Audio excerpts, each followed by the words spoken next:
Continuando, ahí con las disculpas, hay un movimiento fuera del control de la cámara.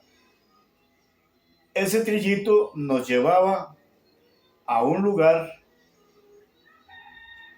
donde increíblemente nosotros no nos imaginábamos, porque allá íbamos agotados de asunto de comida, nos íbamos agotados de cansancio, íbamos agotados de todo, porque ahí llevábamos arma pesada, llevábamos comida, llevábamos galones de agua, llevábamos todo lo que se ocupa para una caminata. Comenzamos a seguir ese trillo y llegamos a una parte donde ese trillo nos llevaba a pasar como un túnel de monte. Y comenzábamos a bajar, pero era un bajadón, y hasta que nos íbamos rastrillados ahí en ese bajadón, y era bajar. Caímos a una parte llana cuando comenzamos a ver en media montaña una clara que llamamos nosotros aquí, una parte donde se veía clarito, ¿verdad? Entonces ya nos dijo el jefe, aquí tenemos algo que está un poco curioso. Estamos en la montaña, señores, y ve ahí donde está clarito. Cuidado, ¿y qué es aquí? Y comenzamos a caminar cuando escuchamos ahí cerca voces, escuchamos voces. Las voces en una montaña alrededor, donde está la voz salida por ahí, el eco y todo eso se va reuniendo ahí en la montaña y escuchamos esos ecos de voces. Cuando llegamos a una cepa de banano, digo, qué raro esta cepa de banano en media montaña. Dice el jefe, señoras y señores, calladitos ahí nos reunimos con toda la técnica policial, ¿verdad? Comenzamos a ver, dice, miren, hacia adelante, nada más vean por esos endijitas que hay ahí entre el monte. Y comenzamos a ver esa plantación de marihuana ahí, pero una plantación grandísima. Eso era una plantación como ya, yo calculo como unas 8 hectáreas. Entonces dice nuestro jefe, señores, el que sabe rezar, rece. El que no sabe rezar, encomiéndese a Dios. Hay gente adentro, ellos no van a permitir que nadie les ingrese aquí adentro. Cuando ellos se dieron cuenta de que había gente que estaba cerca, posiblemente que ellos sospecharan que era la policía, ¿verdad? En ningún momento gritamos policía, no, en ningún momento, para no hacerla más peor, ¿verdad? Entonces, el jefe nunca gritó policía, sino que únicamente nos dijo, ponéndose a Dios. Comenzaron los disparos para allá y disparos para allá, ¿verdad? Ya nosotros estábamos ahí en una defensa, ahí. Y comenzamos a avanzar disparando, no tanto a quemarropa. A nosotros sí nos disparaban casi como quien dice a quemarropa, pero íbamos un poco entrincherados porque había bastantes piedras grandes. Entonces íbamos cubiertos ahí con toda la técnica ahí de un policía, ¿verdad? Íbamos todo físicamente cubriéndonos, pero sí veíamos que pasaban balas cerca porque se apiaban las ramas de las matas, ¿verdad? Entonces ahí pasaban balas cerca, ¿verdad? Entonces comenzamos a avanzar disparando también. Llevamos unas armitas que no eran muy poderosas y que ya no existen ni en el gobierno ahorita, en la vida actual las habían recogido, ¿verdad? Que son unas carabinas de 30 M1. Esas carabinas ya aquí no existen. Esas carabinas se encasquillaban mucho. Y a algunos se le encasquillaban y ya lo veía uno tratando de pulsearla por ahí, pero sí se encasquillaban mucho esas carabinas, ¿verdad? Entonces, si no se podía con la carabina, pues con el arma de reglamento del revólver, pero ahí hacíamos frente a esa situación porque estábamos metidos entre un zapato y un zapato de esos inmensamente grandes, grandes, grandes, en que el policía dice, hasta aquí llegué, aquí me mataron, aquí sentí la muerte. Yo ahí en ese momento, amigos y amigas y oyentes y gente que está mirando ese video, por eso les digo siempre, denme un me gusta, suscríbase, porque todo esto es una historia totalmente cierta.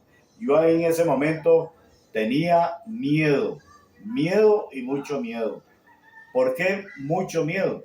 Porque mis abuelos decían, uno desde que tiene esto aquí atrás, tiene miedo. Y es cierto. El dicho es totalmente cierto de la gente pasada. Mis abuelos lo decían así, ¿verdad? Yo sentí en ese momento un escalofrío de pies a cabeza que sentía que hasta ahí llegué yo, que yo me morí y no veía más a mi familia, no veía más a mis papás, no veía más a nadie.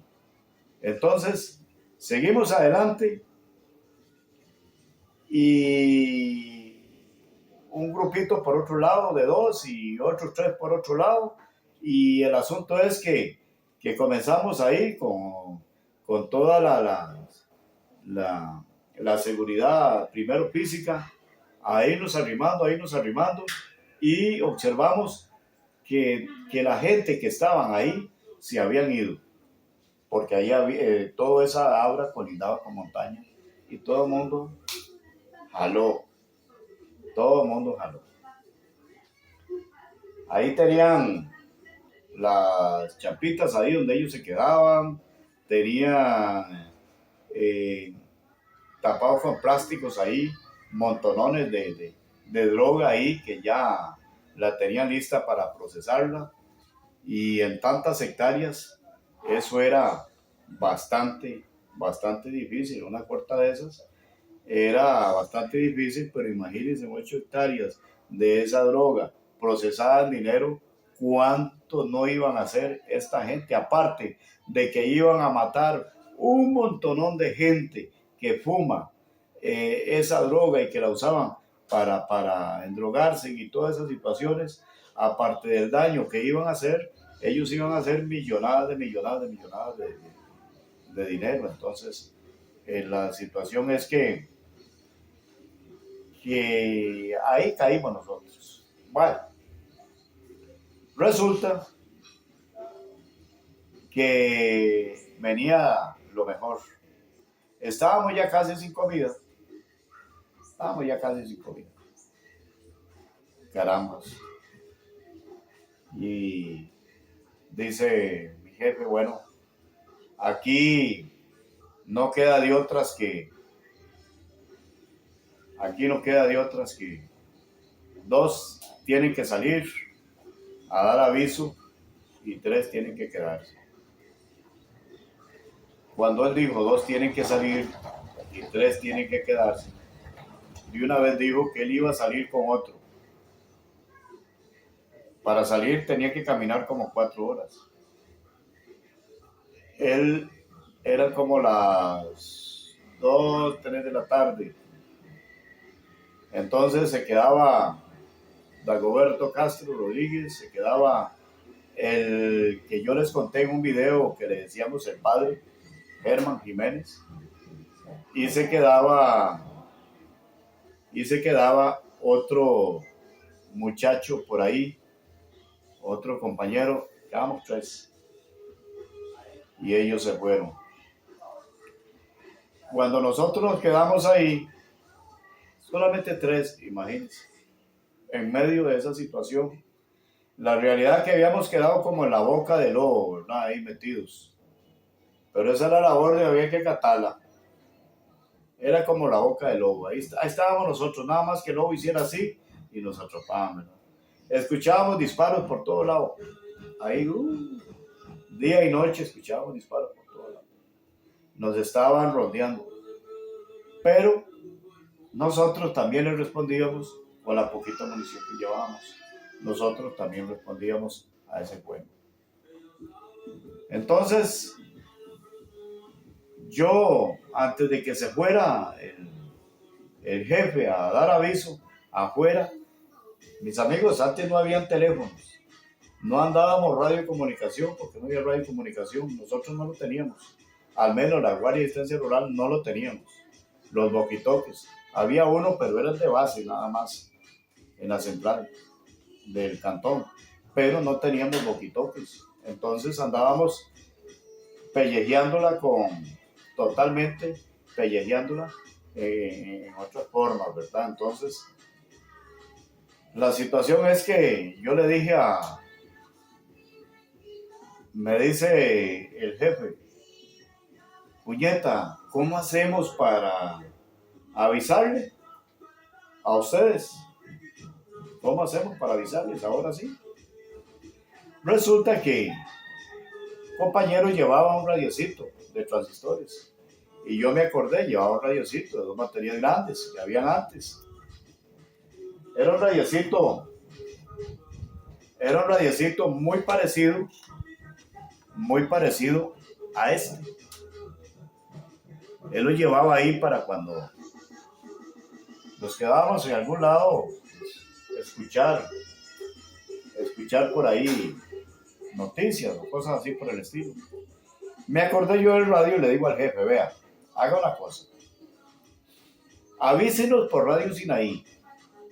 Radio Sinaí es una emisora, en ese tiempo daban información a las 4 de la tarde, daban avisos, más que todo eran avisos de toda clase, pero también habían avisos de la Caja de Seguro Social, gente internada, gente que salía, gente que no salía, gente que seguía bien, gente que salía grave, y todo lo decían por radio, todo lo decían por Radio Sinaí.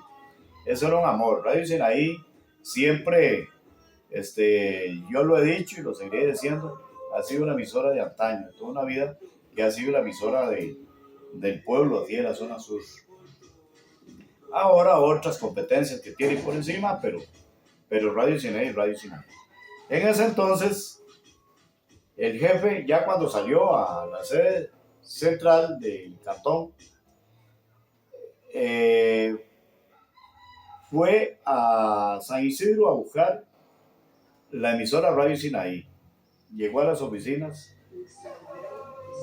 y a través de Radio Sinaí, en donde no se podía dar una comunicación confidencial de este tipo, no se podía dar por ningún medio de no ser que los escucharan únicamente los policías.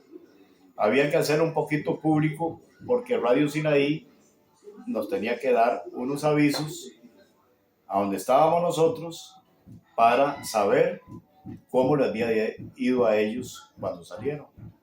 Bueno, el asunto es que a las 4 de la tarde ya teníamos el radio puesto de otro día,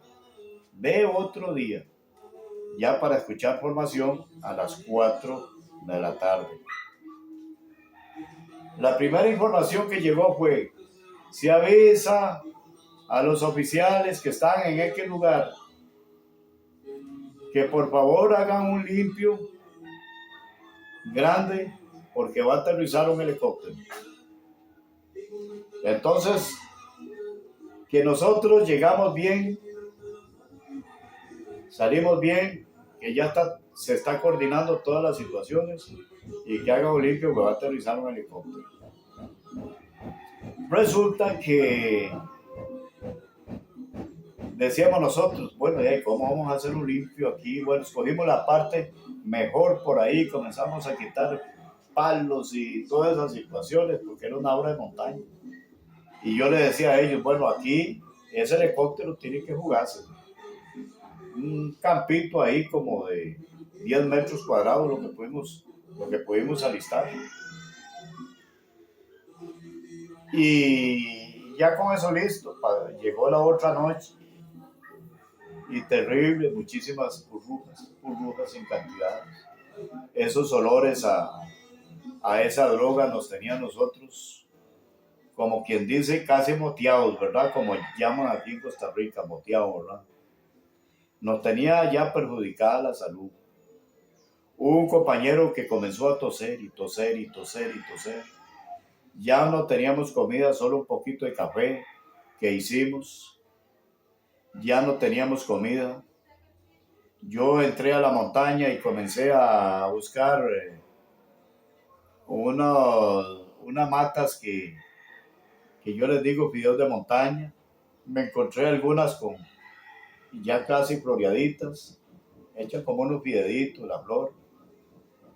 Y lo traía para darle al compañero. Estábamos sin agua y por allá me encontraba un bejuco que yo sabía que tenía agua. Ya yo había tenido unas capacitaciones, entonces ya sabía un poquito de supervivencia y ya sacábamos un poquitito de agua ahí del bejuco y para darle al compañero y tomar uno. Y por allá habían otras que había aprendido yo a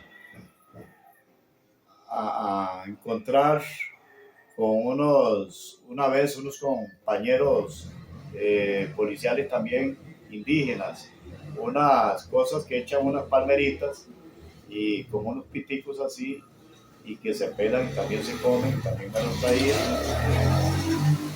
Y de casualidad por ahí apareció una mate chayote que tenía y cocinamos unos chayotillos que habían por ahí y estábamos con solamente esas comidas y el compañero tosiendo, tosiendo, tosiendo, ya los pulmones los tenía infectados porque esos olores son terribles.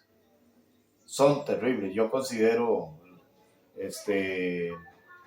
los papás, la familia que tienen hijos que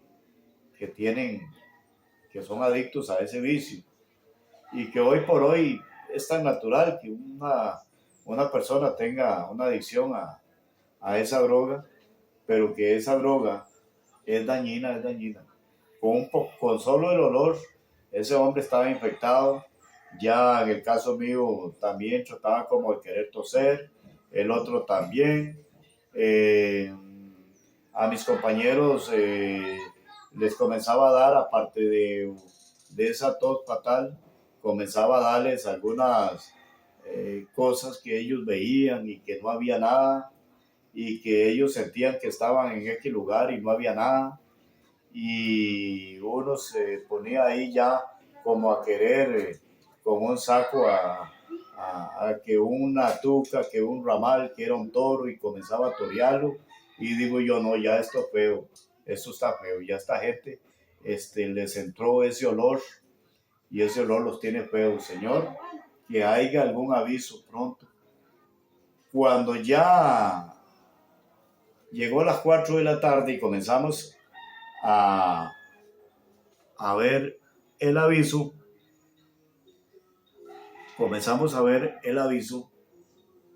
a escuchar más bien, no a ver, disculpe. Comenzamos a escuchar el aviso y decía, si avisa a los oficiales de X lugar, no decía a los oficiales, más bien a la Guardia de Extensión Rural de X lugar, que están ahí, que el helicóptero no puede aterrizar mañana porque el clima no lo deja. Es cierto, había un clima demasiado nublado. El piloto no se animaba a entrar así a la montaña a esa hora porque estaba demasiado nublado. Entonces, a seguir aguantando, ya íbamos por el tercer día.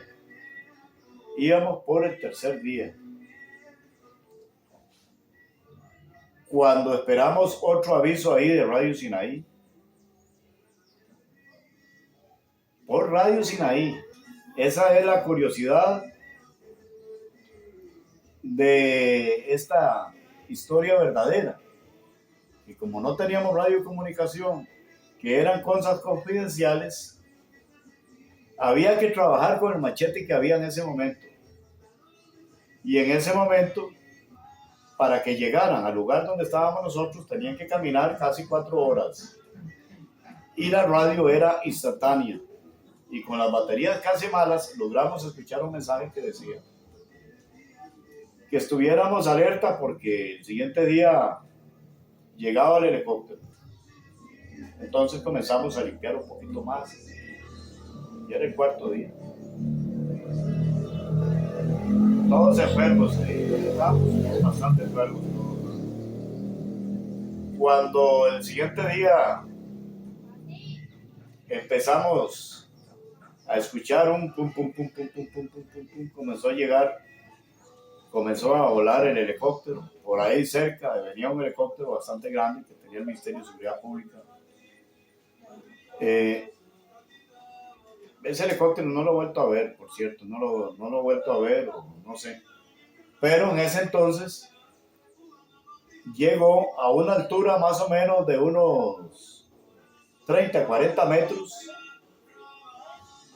paró, bajaron cuerdas y comenzaron a tirar llantas y gasolina, combustible, y comenzaron a bajar oficiales de montañismo de mucha experiencia, ¿verdad? Comenzaron a bajar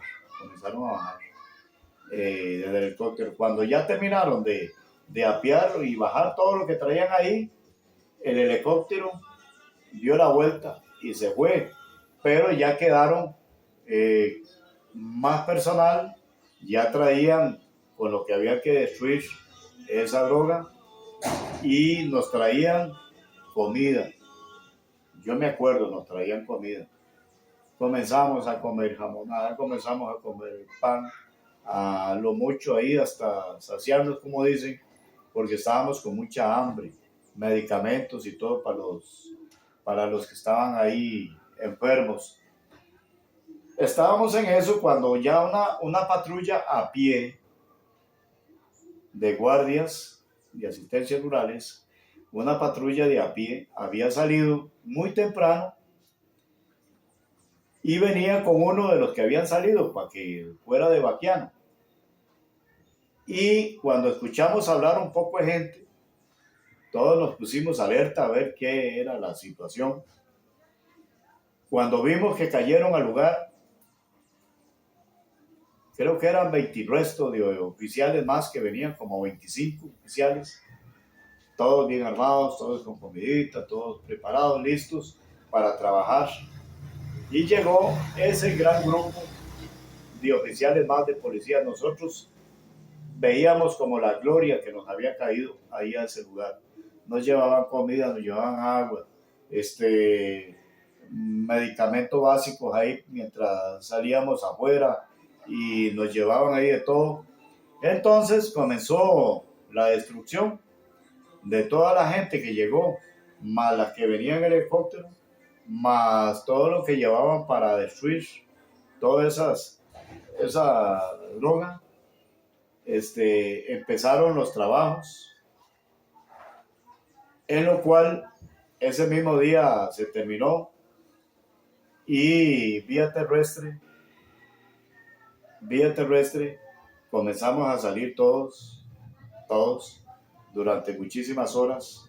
Aunque fuera poquito, llegamos propiamente donde nos estaban esperando los vehículos para trasladarnos a nuestras bases. Esa fue una comisión de las más duras, yo calculo que yo tuve en la vida policial. Hay muchas historias duras, pero esa fue una de las más duras porque hubo que bailar, como dicen aquí en Costa Rica, con la más fea, mis amigos. Estas historias de vivencia de un policía, yo lo hago con mucho respeto, con mucho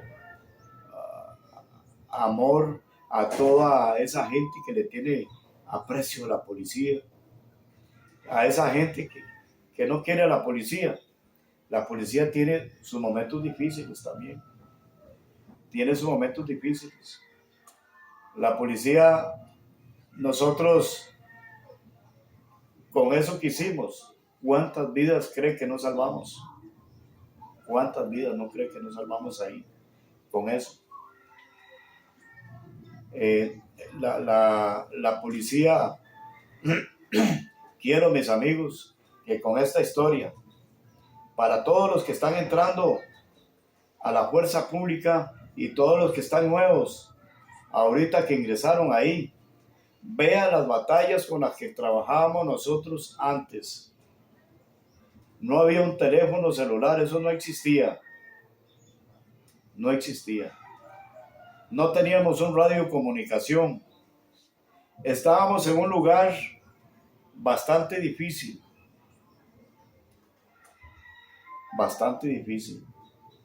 para salir. Estábamos en un lugar peligroso rodeado del enemigo. Ahí es donde muchos, si tienen miedo, se ponen a ayudar. Pero sí doy un consejo. En esto, el policía, que ya está de policía, es porque no tiene miedo. Si usted cree que se va a ir a hacer todos los exámenes que se requieren para ingresar a la policía, psicológico, físico, médicos, y que salió bien en todos esos exámenes y que le aprobaron el reclutamiento y que va para la academia, pero si usted tiene miedo, no le aconsejo. ¿Por qué? Porque el miedo puede dejar a un compañero solo. Puede morir ese compañero solo. Desde que uno ingresa a la policía, a la fuerza pública, todos para uno y uno para todos, como dijo la película, ¿verdad? Así que ahí no hay que tener miedo. Hay que dejar el miedo a otro lado. Y si uno lo siente como lo sentí yo, tenemos que disimularlo. Hay que disimular ese miedo y sacar todo lo que tiene uno adentro, porque se sabe que si no da, le da. Bueno, así por eso yo les digo a ustedes, mis amigos, no hay que tener miedo dentro de la fuerza pública. Los que están, trabajar de una forma, como les dije en otro video, no importa, a ustedes los van a madrear, a ustedes los van a putear, como decíamos nosotros, a ustedes les van a decir muertos de hambre, le dicen a uno también. Otros le dicen a uno, ¿qué es? Que quería plata, ¿qué es? Que esto, ¿qué es? Que el otro. A otros le salen con puñalitos, como me salían a mí. Aquí ando cicatrices. Pero no hay que tener miedo, no hay que mostrar miedo. Si está el miedo, no hay que mostrarlo. En ningún momento hay que mostrar miedo. Porque uno, como decían los abuelos, desde que tiene esto, tiene miedo. Sí hay que tener un poquito ahí, pero no hay que mostrarlo. En ningún momento, porque el enemigo se le viene encima. Y quiero decirle a toda la gente civil que me está viendo estos videos, que no son oficiales de policía, que es la gente civil que está ahí, señoras y señores. Les quiero decir que usted en algún momento o va a ocupar de la fuerza pública. Usted en cualquier momento va a ocupar de la policía. No sea ingrato así con la policía. No los vea con malos ojos, no los trate mal. No les diga que ellos son unos comedestos y que son unos hijuetales de aquí, hijuetales de allá. Usted en cualquier momento va a ocupar del policía. Todo ciudadano costarricense en algún momento va a ocupar de que la ampare la policía o lo ampare la policía, a la familia, a todos ustedes, amigos civiles. Entonces tenemos más bien que apoyar al policía. Tenemos que formar en las comunidades seguridad comunitaria. En las comunidades, ¿quién es el que sabe cómo está una comunidad? ¿Quién es el que sabe? Los que viven en la comunidad saben qué carro entra, qué carro no entra, qué gente hay, qué gente no hay. Los que viven en las casas saben qué familias son, qué apellidos. Por eso a veces vienen a preguntarle al que fue y toda esa cuestión por alguna persona. De la comunidad se conoce a todo mundo. Entonces, cuando hay cosas extrañas, que ese señor no es de aquí, que qué raro ese carro, porque amaneció ahí con esa gente, que qué pasará. Entonces, las comunidades, los pueblitos tienen que estar alerta, llamar al 911 cada vez que sucede una situación de estas, porque no sabe uno qué tipo de gente es la que está ahí. Como puede ser gente buena, puede ser gente que anda en otras situaciones. Entonces, no le demos la espalda a la fuerza pública. Siempre tratemos de estar con ellos en todo momento que ellos requieran de alguna ayuda de nosotros. Que hay algunos compañeros que se les pasa de la fuerza pública la mano, hay veces se les pasa la mano, no sé por qué, pero a ninguno le enseñan que haga eso. Todos los instructores de la Academia Nacional de Policía le enseñan que eso no se debe hacer, porque hay un delito que se llama abuso de autoridad y que es penalizado por ley y hasta puede ser destituido del cargo si se lo logran comprobar. Entonces, tenemos que, o tienen ustedes más bien, yo digo tenemos porque yo a veces me pongo como en el lugar, tienen ustedes que cuidarse mucho con todas estas situaciones y no hacer mucho caso de muchas cosas, ¿verdad? Entonces, a la gente civil, les digo, quieran mucho a la fuerza pública. Ellos ahora tienen un montón de programas que van a ayudar a todos ustedes, a los pueblitos, a las comunidades. Estaba un programa que se llamó El Policía en su Casa, que dirigió este señor ahí en la radioemisora en Pérez Celedón, y no sé si existirá, pero sí hay un montón de programas que tiene la comandancia de seguridad de escuelas y un montón de programas más comunales, y eso es muy importante, seguir esta trayectoria. Mis amigos, si les gustó esta historia, que es muy verdadera, suscríbanse a mi canal, dale un me gusta, que van a seguir escuchando muchas historias más a través de este servidor que los quiere mucho. Por eso lo hago, porque los quiero mucho y estas historias seguirán para toda una vida. Ojalá la escuchen, la vean, gente de gobierno, gente de la fuerza pública. Ojalá que estas historias en algún momento la vea gente grande allá en la casa presidencial, el nuevo presidente de la República. Ojalá lograran ver este video de este servidor, que por muchos años fueron mis jefes, los presidentes de la República. Muchísimas gracias, mis amigos, los quiero mucho y los miraré en otro video que va a ser muy lindo e interesante igual a este. Chao, los quiero mucho.